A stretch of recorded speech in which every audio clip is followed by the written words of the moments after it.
అందుకే ఇప్పటికీ మీరు కపిలతీర్థానికి వెడితే కపిలతీర్థంలో ఉన్న శివలింగం మీద ఆవు డెక్క ముద్ర ఉంటుంది. కింద వెండి రంగు, మధ్యలో కుంకుమ రంగు, పైన బంగారు రంగు, 3 రంగులతో మెరిసిపోతుంటుంది శివలింగం. అదే కపిలలింగం. అక్కడ ఉన్న కపిల తీర్థమే సాక్షాత్తుగా భోగవతి నది కింద ఉన్న గంగ పైకి ఉబికింది.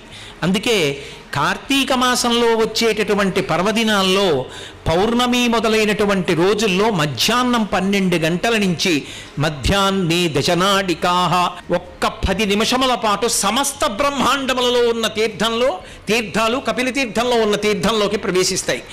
ఆ సమయంలో అక్కడ స్నానం చేస్తే ఇక సమస్త బ్రహ్మాండములలో ఉన్న తీర్థాల్లో స్నానం చేసినాయి.